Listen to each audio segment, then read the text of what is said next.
Mana yang bisa saya jalani itu yang saya jalani. Innamal amalu binniyat, sesungguhnya amalan itu akan tergantung dari.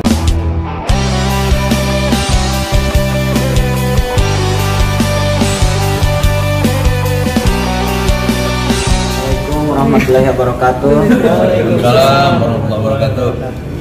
Saya Fajar Setboy. Perkenalkan, alhamdulillah sudah menempuh rumah di bidang keluarga baru gitu istilahnya, udah menempuh agar bisa mengasah, agar bisa mengasih kesan-kesan untuk gak boleh gini, itu aja boleh gitu. Persilakan. Fajar, dalam rangka apa sih mendatangi KPI hari ini? Boleh ceritain nggak? Dalam rangka datang ke KPI diundang untuk mau. Jadi kita sama Pak Ujung. Iya. Iya, Begini ya. itu. Jadi hari ini Fajar Setboy dan GC Squad mendapat suatu amanah ya. Alhamdulillah kita berada di KPI, kita bisa bersilaturahmi di KPI untuk menunjukkan bagaimana kita menjadi yang lebih baik lagi dengan arahan dan bimbingan dari KPI. Iya. Mungkin dari KPI sendiri. Mungkin dari KPI sendiri Pak Julianti, alasan untuk memilih Fajar Setboy untuk mendukung karya festival itu sebenarnya alasannya apa sih, tujuannya kan? Lembaga negara misalnya itu harus menciptakan ekosistem yang positif ya, sistem bagaimana masyarakat kreatif itu benar-benar menciptakan karya yang diapresiasi kemudian dibanggakan bukan hanya lokal tapi luar negeri. Nah, posisi kreativitas itu adalah salah satu kekuatan yang intangible, jadi nggak bisa diukur gitu, tapi dirasakan. Nah, Fajar Setboy dan GC Squad kita apresiasi karena hari ini datang ke Komisi Penyiaran Indonesia dengan sebuah semangat bahwa paham kita bagian dari Republik ini. Nah, apa salah satunya? Bagaimana mendorong karya-karya yang baru ini menjadi satu karya yang cukup mewakili semangat kreativitas anak muda. Nah, saya melihat ini tadi dilihatkan bahwa di bulan Ramadan misalnya menciptakan lagu bersama GC Squad, judulnya itu Sabar ini ujian. Sabar ini ujian Ramadan. Artinya ini kan ruang-ruang kreatif yang terus berlanjut berjalan di sebuah fenomena bahwa setiap orang itu mempunyai karya-karya yang harus kita dorong untuk menjadi karya baik.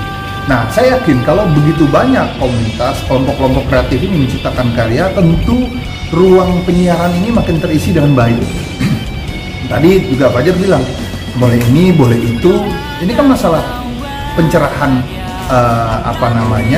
teks terhadap bagaimana keinginan dari sebuah semangat negara. Semangat negara itu tertampung dalam sebuah undang-undang misalnya, atau peraturan. Akhirnya ini kan sederhana. Yang menjadi fenomena itu adalah ketidaktahuan, kemudian diviralkan, kemudian dilakukan punishment ataupun sesuatu yang dianggap salah. Inilah yang menjadi catatan baik bagi lembaga negara ini, bahwa Fajar Setboy dan GC Squad membuka ruang untuk apa saja ya yang perlu kita perlu diperbaiki, perlu dibenahi, atau hal-hal yang kira-kira kita dorong untuk lebih besar lagi. Dan otomatis sebagai lembaga negara, Komisi Penyiaran Indonesia punya tanggung jawab untuk melakukan bagaimana menciptakan konten-konten yang kira-kira bagaimana semangat Indonesianis itu muncul secara baik. Dan saya yakin apa yang diutarakan tadi ya oleh Fajar Setboy dan GC Squad, ada Mbak Kezi, ada Mbak Aca, ya, Mas Bruno dan teman-teman yang lain, saya yakin ini adalah semangat Indonesianis, semangat kebaikan yang harus kita apresiasi, harus kita dorong secara bersama. Dan siapa mewujudkan ini ya teman-teman media lah salah satunya yang akan menyampaikan ini kepada siapapun bahwa ini sebenarnya hal-hal yang baik. Jadi jangan sampai ada sudut-sudut yang kira-kira meretakkan, mengkotak-kotakan kita sehingga memecah belah warna atau dari sebuah perkembangan konten di Indonesia dalam hal penyiaran khususnya. Oke, mungkin ke Om Bruno dulu. Ini boleh tahu nggak ceritanya memilih Fajar untuk membawakan lagu religi ini sebenarnya terinspirasi dari siapa sih, dan juga kenapa alasannya Fajar yang dipilih untuk membawakan lagu tersebut? Ya, untuk lagu ini sebetulnya kita kan harus manajemen dengan Fajar Setboy, di Nada Juara Kreatif. Jadi setidaknya pasti kita akan bersama-sama membuat satu karya, ya kan? Nah, karena ini kita memang berdekatan dengan bulan puasa, bulan Ramadan, maka kita membuat suatu inovasi yang bagaimana caranya kita menjadikan sebuah karya untuk Ramadan. Temanya Ramadan, makanya saya bikin lagu dengan segala macam. Akhirnya tercipta sebuah karya Sabar Indonesia. Yang intinya walaupun mungkin kita lihat video klipnya mungkin tidak seperti yang pakai hijab segala macam, tapi tidak mengurangi nilai Ramadan itu sendiri.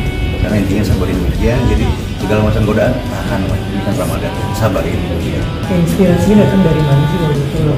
Dari Ramadan. Oh, dari Ramadan. Fajar, gimana perasaannya didukung oleh KPI ini lagu-lagu ini? Alhamdulillah saya sangat senang. Saya jujur, dan saya memang pengen jadi seperti ini. Dulu saya waktu lihat nonton doang di TV, niat saya itu saya pengen rusakin yang di listrik agar saya pengen masuk lewat dari belakang. Mungkin itu hanya halusinasi doang. Terus saya berusaha untuk berimajinasi. Sebenarnya Fajar dari kecil cita-citanya di apa sih, boleh tahu? Waktu kecil itu saya belum tahu apa-apa. Maksudnya mau jadi apa? Bisa jadi penyanyi kah, jadi pelawak? Saya nggak ada cita-cita yang saya harus gapai. Yang terinti di mana jalan yang saya bisa jalani itu yang saya jalani. Di mana yang saya bisa perjuangkan itu yang harus saya perjuangkan. Karena hal yang tidak mungkin saya mau pengen menjadi tentara seperti mereka yang di luar sana. Terus saya tidak bisa atau tidak mampu untuk berjuang sekuat seperti mereka itu. Yang terinti di mana yang bisa saya jalani itu yang saya jalani. Innamal amalu binniat, sesungguhnya amalan itu akan tergantung dari niat. Boleh tahu nggak sih kesulitan Fajar dalam membawakan lagu religi ini, ada nggak sih buat kita? Gimana? Kesulitan untuk membawakan lagu religi ini ada nggak? Nggak ada sulit. Gak ada sulit ya? Cuman sulit itu lagu Rehan yang sulit. Ya intinya gini mas, kita saling support segala macamnya. Mungkin Fajar ada suatu kekurangan, jadi kita bisa isi dengan kelebihan kita masing-masing. Berikan edukasi kepada Fajar supaya dia bisa bernyanyi dan bergerak. Fajar, gimana, boleh cerita nggak sih awalnya kamu bisa ditawarkan untuk menyanyi gitu? Gimana cerita awalnya itu gimana? Boleh tahu nggak? Maksudnya kamu dari awal banget nih dapat tawaran untuk nyanyi bawah ini, terus gimana gitu? Awalnya gimana perasaan? Saya sebenarnya saya belum senang dulu. Karena saya kalau mau pengen senang harus jadi harus sadar diri dulu gitu duluan. Karena kan selama ini kan saya tidak nyangka bisa jadi seperti ini kan. Fajar, saya tanya ceritanya gimana? Awalnya kamu ditawarin untuk bawain lagu religi ini dari apa awalnya? Oh iya. Ya, ceritanya. Awalnya waktu saya di Gorontalo, sebelum di Jakarta kan saya di Gorontalo. Saya itu di Gorontalo biasa sering endorse atau podcast Gorontalo. Terus saya di Gorontalo itu orangnya itu pengennya berantau gitu, pengen berantau. Setelah itu alhamdulillah saya sempat viral kemarin ditanyain, Fajar cinta tak selamanya indah deh. Biar tidak selamanya indah, setidaknya saya punya perjuangan dihargai gitu. Oke. Mungkin untuk dari KPI sendiri harapannya Fajar ke depan seperti apa sih Pak Yulian? Ya, apapun talent yang datang di Komisi Penyiaran Indonesia, kami tentu harus dorong ke arah yang baik dan positif. Artinya Fajar yang lakukan hari ini sudah viral dan sudah memberikan appreciate ya dari publik. Dan appreciate publik ini tinggal kata Mas Bruno diarahkan ke arah mana. Kemarin kan cinta-cinta semua tuh, ya kan? Sekarang ternyata bisa ke konteks religi. Ini adalah sebuah genre. Kalau di KB itu ada genre, misalnya ada sinetronnya, bisa infotainmentnya ada, newsnya ada, reality show-nya ada. Nah ini ruang-ruang ini kan harus diisi dengan talent-talent yang kapasitasnya masing-masing. Mudah-mudahan Fajar sendiri dan tim Mas Bruno Jisikwat juga punya kapasitas itu. Jadi mereka bisa menciptakan produk-produk yang kira-kira ya sesuai dengan kapasitas masing-masing. Dan saya berharap sekarang Ramadan nih ternyata bisa menciptakan hasil karya religi Ramadan. Saya pikir ruang-ruang ini kan selalu updatable dan ini orang kreatif kan gitu. Harapan kami sederhana aja, mampu mewarnai dan mencerahkan. Dan kita lihat nanti hasil karyanya, mungkin silakan ditonton. Apakah itu mencerahkan atau entertain yang hiburan ataupun edukatif atau apa, bisa dilihat. Tetapi yang pasti spirit ketika kondisi karyanya diciptakan karena inspirasi karena Ramadan.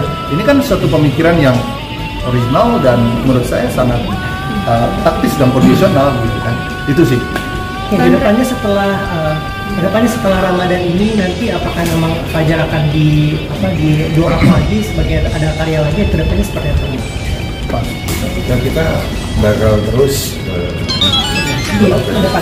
kedepannya Fajar pasti bakal sesuatu yang biasa.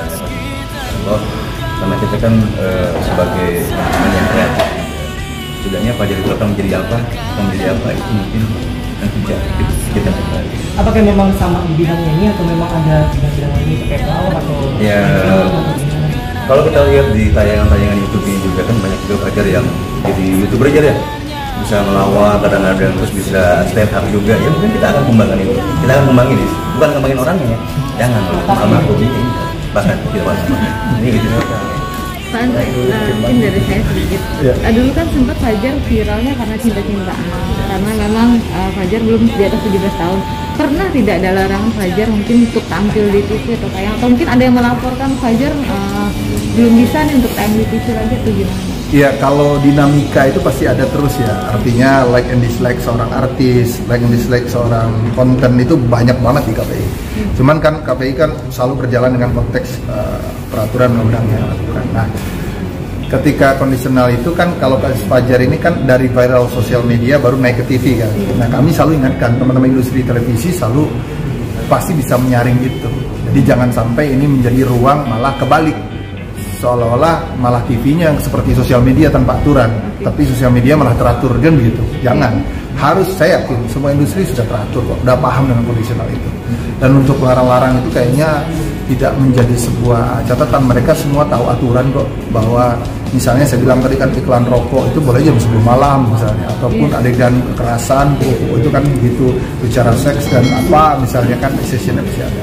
Nah itu semua industri paham sekali, karena ini tidak perlu diinformasikan dia itu pasti mereka sudah paham sendiri. Tinggal mereka sudut-sudut mana yang kira-kira bisa fleksibilitas, yang kira-kira mereka mainkan. Nah itu yang kadang-kadang membuat situasi menjadi seolah gaduh dan sebagainya. Dan kami yakin banyak Fajar-Fajar juga nanti akan seperti Fajar akan muncul dari tahun ke tahun itu pasti akan muncul. Makanya saya selalu pesan Fajar jangan berpuas diri, lakukan perubahan ya, termasuk ya tadi kan bahwa dia akan karakter diperbaiki, pengetahuan ditambah, semangat kreativitasnya juga ini, karena kan tidak semua orang punya skill yang begini ya. Semua orang dikasih blessing atau ada berkah bahwa dia tuh bisa viral, bisa, itu kan suatu kekuatan sebenarnya. Tinggal memainkan substansinya apa yang mau kira-kira bisa menjadi follower kan gitu. Mudah-mudahan Fajar dan teman-teman bisa menghasilkan karya-karya yang benar-benar inspirasi lah, benar-benar yang menjadi tuntunan ya, bukan hanya sekedar tontonan. Itu sih semangat. Tadi sempat Fajar pantun di depan, apakah saya boleh nangis di TV lagi ya? Sempat itu tadi apa emang itu perasaannya Fajar apa gimana sih Jar? Emang tidak boleh tampil di TV apa gimana? Ada pantun seperti itu gitu? Sempat lihat video juga itu saya langsung takut, deg-degan gitu. Nonton yang saya tanyakan bukan Fajar muncul di TV bukan. Oh oke. Tanyakan di mana KPI gitu. Iya. Ini mungkin teman-teman di luar sana belum ada yang tahu juga ya. Lagu Fajar Sebo yang terbaru, Sabarin Hujan, mungkin boleh kita nyanyikan sedikitnya. Oh ya Dan boleh. mungkin Bapak boleh ikut ya. Boleh ya? Boleh ya?